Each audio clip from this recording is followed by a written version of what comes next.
से माननीय मंत्री जी का शारदा विश्वविद्यालय के प्रतिचंद एवं अंगवस्त्र द्वारा अभिनंदन। माननीय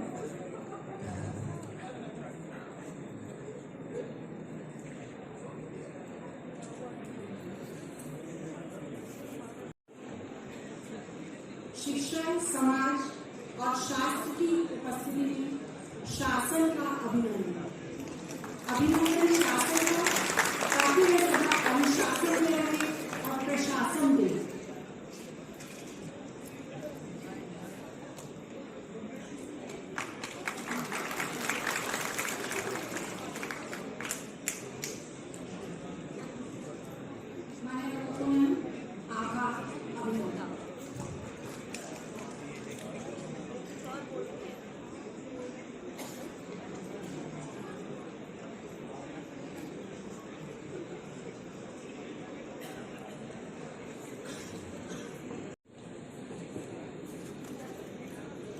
मां शारदा सामने विराजमान है और दीप के स्वरूप में ज्ञान का प्रकाश इस समस्त जगत के लिए प्रकाशित करने वाले मां शारदा के मानस पुत्रों, पुत्रियों, बंधुओं, भागिनी, आदरणीय गुरुजनों व मंचासीन इस विश्वविद्यालय के pro chancellor Shri Y Gupta जी,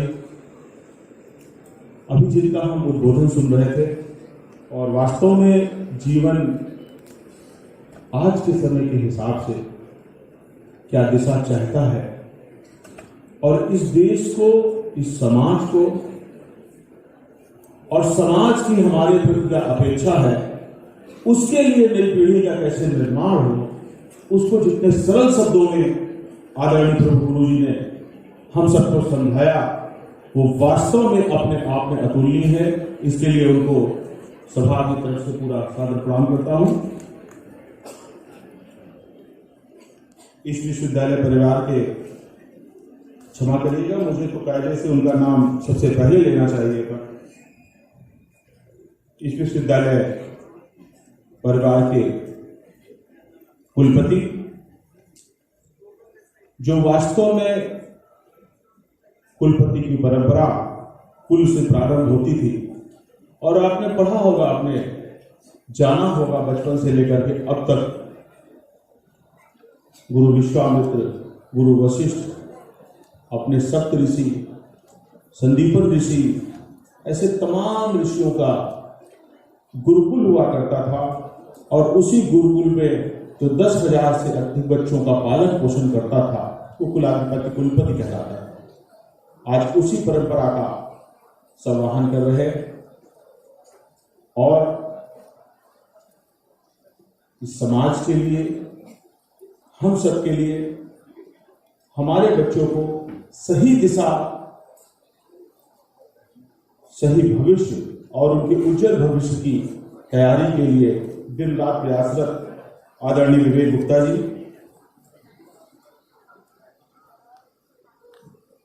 आदरणीय, मुझे लग रहा है कुछ नाम मैंने कहीं पर, परमानंद जी, विवेक गुप्ता जी रजिस्ट्रार है, क्षमा करिए, मैंने नाम पढ़ा साथ में लगा, परमानंद जी यहाँ के विश्वविद्यालय के कुलपति महोदय, रजिस्ट्रार श्री विवेक गुप्ता जी, और डॉक्टर जयंती रंजन जी। पहले तो मैं आप सभी लोगों से क्षमा चाहता हूं। मेरा कई दिन से कार्यक्रम मुंबई में था, कई कॉन्फ्रेंस, कई मीटिंग महाराष्ट्र के अलग अलग शहरों में थी, लेकिन आपके कार्यक्रम के लिए मैंने पहले से समय दिया था, तो इस कारण से मुझे पहले से यहाँ पर समय निश्चित करके एक निश्चित समय पर आना चाहिए था, परंतु जिस देरी के लिए आपको मेरा इंतजार करना पड़ा, इसके लिए मैं आप सभी से हाथ जोड़ करके क्षमा प्रार्थी हूँ। मैंने कनेक्टिंग फ्लाइट लेकर के सुबह 4 बजे यहाँ पर आया स्टेशन में, और आने के बाद शायद मैं समय से आता, लेकिन शासकीय और राजकीय कार्यों के साथ साथ एक हम लोगों को चलने के लिए एक परंपरा है, उसके अंतर्गत एक प्रोटोकॉल है और जब तक वो निश्चित नहीं रहता तो आने जाने में मैं तो एक साधारण सा व्यक्ति हूँ, कहीं पर कहीं भी कैसे भी जा सकता हूँ। लेकिन अधिकारियों का कहना था कि ऐसे ही जाना है, और रास्ते के इस समय का जो ट्रैफिक का रूट है, रास्ते में जो अंडरपास भी बन रहा था, उसके कारण से थोड़ा सा विलंब हुआ। मैं जब इस विश्वविद्यालय परिवार के अंदर आया तो वास्तव में मैं परिवार से इसलिए इस्तेमाल कर रहा हूं कि मुझे यहां ऐसा माहौल लगा, गुरुजनों का अपने छात्र छात्राओं के प्रति, अपने बच्चों जैसा जो व्यवहार, स्वच्छ वातावरण, और आने के बाद जो पॉजिटिव एनर्जी, वो ऊर्जा। बहुत सी जगहों पर हम लोग जाते हैं जहां पर 1 मिनट भी रुकना, मैं समझ सकता हूं इतनी देर तक सुनना सबके बस की बात नहीं है। वो बच्चा सो रहा है, उससे लिए थोड़ा सा उठ जाए, शायद कुछ काम की बात निकल जाए, जीवन में कहीं काम आ जाए।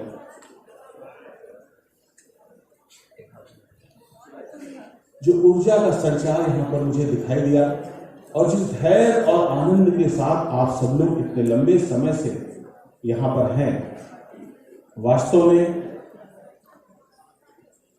अपने यहां पर उपस्थिति के स्वरूप में और अपने कुलपति महोदय के अनुशासन और आप सबके प्रेम और सम्मान के लिए मैं चाहूंगा एक बार जोरदार तालियों के साथ में यहां पर अपनी उपस्थिति सब लोग व्यक्त करें।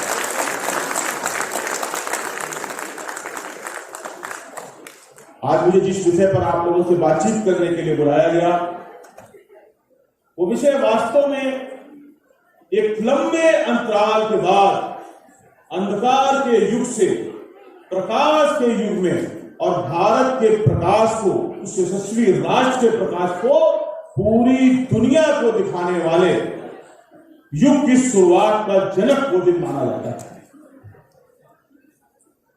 स्वामी विवेकानंद जी के बारे में शायद आप सब लोगों ने, सभी लोगों ने भरपूर पढ़ा होगा। जीवन में प्रतिवर्ष 1985 से 1984 की संसद में तय हुआ कि स्वामी जी के जन्मदिन को युवाओं की प्रेरणा स्रोत, युवा दिवस के रूप में इस देश में मनाना है।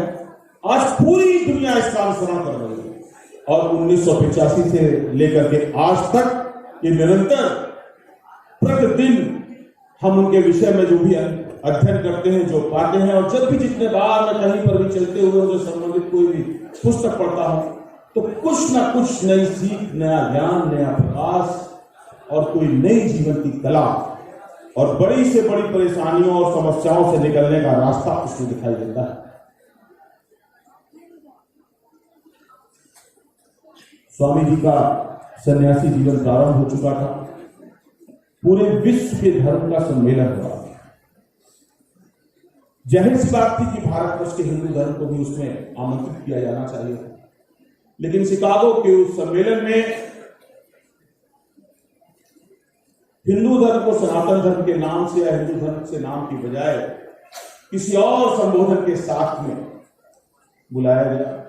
दुनिया भर के विद्वान 3 दिन तक लगातार बोलते रहे, लेकिन भारतीय संस्कृति पर बोलने का अवसर नहीं है। सारे लोग एक ही बात बोल रहे थे और एक तरह से मिलती जुलती बातें हो रही। मुझे लगता है आप लोगों ने शायद वो भाषण बहुत बार सुना होगा, या नहीं सुना होगा तो मैं उसके कुछ अंश आपको भी याद दिलाता हूं। जब काफी समय के बाद भी स्वामी जी को बोलने का अवसर नहीं मिला, उससे पूर्व का जो वृत्तांत है तो उनका कैसे जाने का मन किया और वो कैसे वहां पर गए और क्या रास्ता निकला।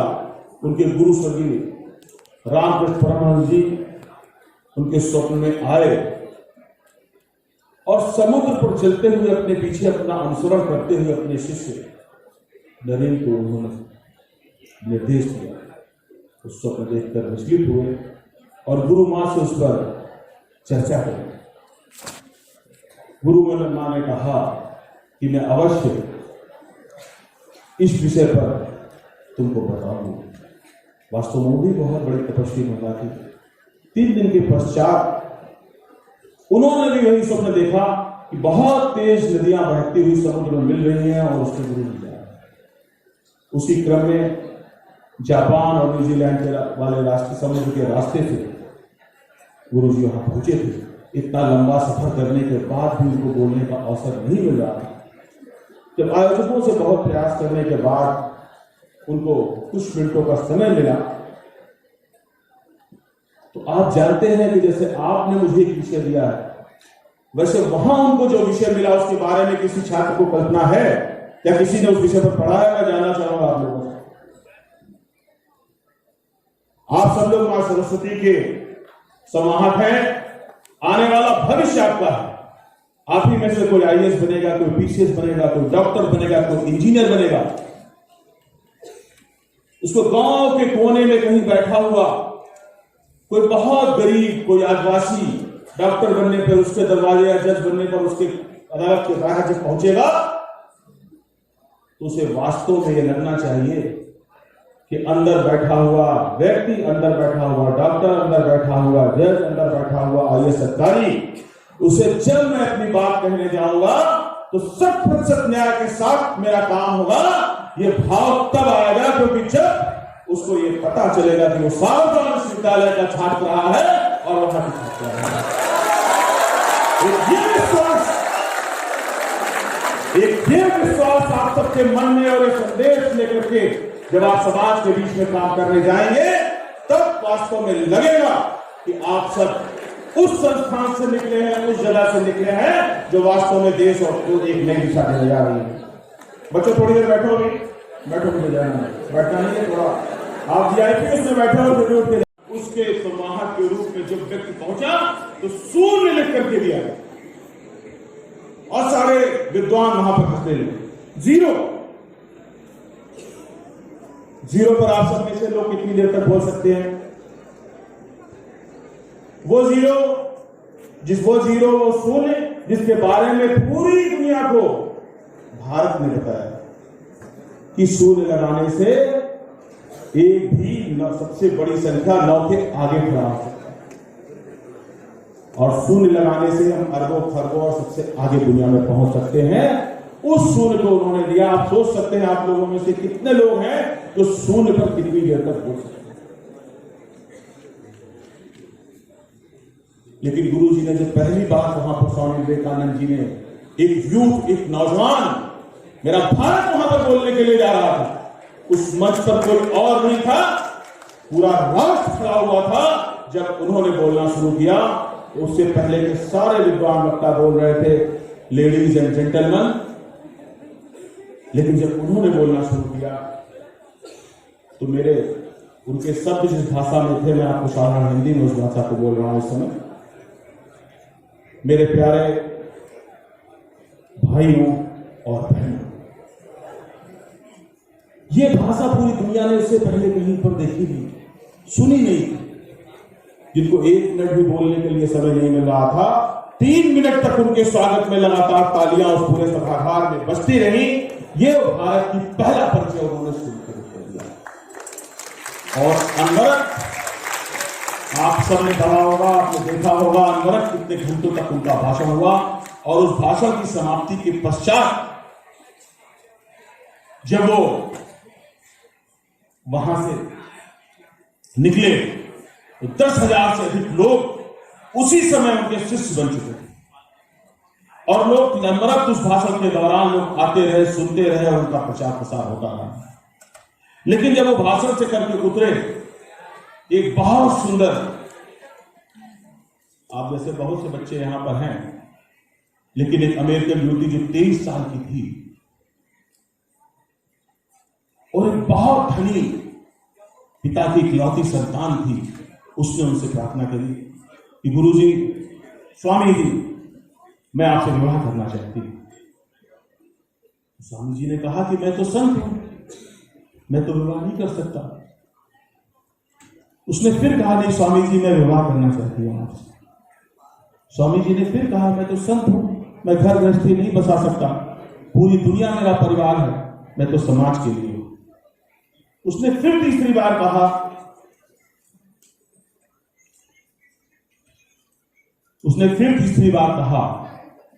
कि नहीं स्वामी जी, मैं आपसे विवाह करना चाहती हूं। उसके पश्चात स्वामी जी ने पूछा कि आप मुझसे क्यों विवाह करना चाहते हैं। मैंने बचपन में भी चाचा चौधरी कॉमिक्स का वो होता था, उसमें भी ऐसा ही एक सवाल चाचा चौधरी से पूछा गया था। वैसा ही कुछ उन्होंने उस महिला ने भी जवाब दिया कि आप जैसा विद्वान पुरुष और मेरे जैसी सुंदर स्त्री का विवाह होगा तो हमारे आने वाली संतानें मेरी तरह से सुंदर और आप जैसी बुद्धिमान होगी। ठीक, लेकिन चाचा चौधरी जी ने तो जवाब कुछ और दिया था उस समय। उन्होंने कहा था कि अगर मेरे जैसे बच्चे और आप जैसी बुद्धि अगर उसको हो गई तो हम लोग आगे क्या करेंगे। लेकिन उस जगह पर कोई शीर्षक नहीं था। उस समय पर मेरा भारत देश बोल रहा था, जिसको दिखाना था पूरी दुनिया को कि ये लक्ष्य मेरा क्या है, मेरा कर्म क्या है, मेरा सिद्धांत क्या है। और किसी भी परिस्थिति में एक स्वामी जी जब किसी लक्ष्य को ठानते हैं, एक नौजवान जब किसी लक्ष्य को ठानता है तो वो कभी भी विचलित नहीं होता। ठीक उसी तरह से उन्होंने उस सुंदर सुकुमारी कन्या को जवाब दिया, क्योंकि वहां पर पूरा भारत का वो प्रतिनिधित्व कर रहे थे। उन्होंने कहा आप मुझसे क्यों विवाह करना चाहती हैं। जब तिवारा उन्होंने ये बात कही तो उन्होंने कहा कि आप ऐसा चाहते हैं कि आपका पुत्र मेरे जैसा हो, तो मैं आज से, चूंकि वहां पर पूरे भारत का प्रतिनिधित्व करने वाले हमारे स्वामी विवेकानंद जी ने जो जवाब दिया उसकी कल्पना आज का नौजवान अगर सोचे।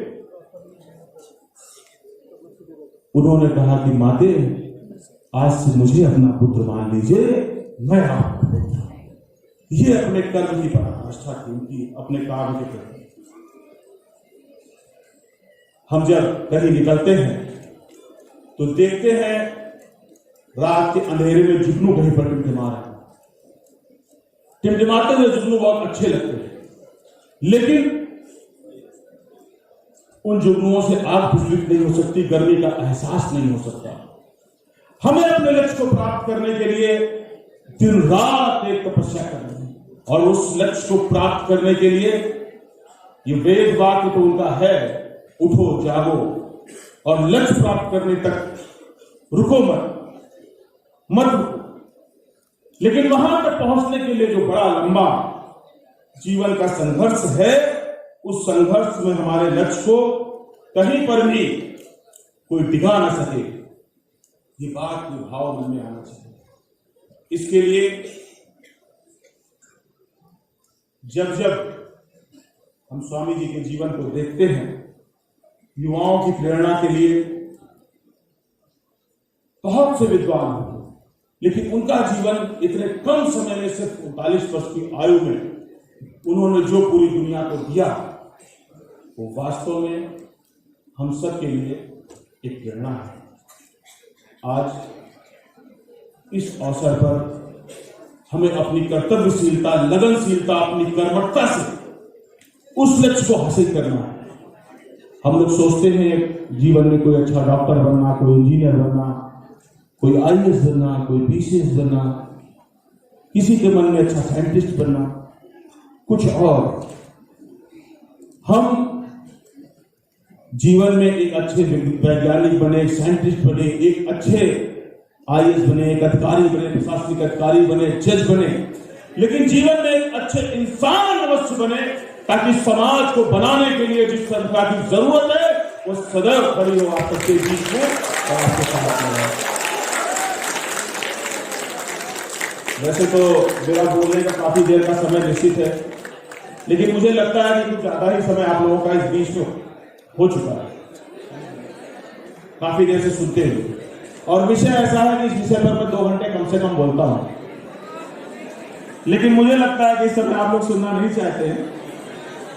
फिर कभी डिस्कस होगा आपसे इस विषय पर। मैं आप सबको अपने उज्जवल भविष्य के लिए आपको बहुत बहुत शुभकामनाएं देता हूं, और मेरी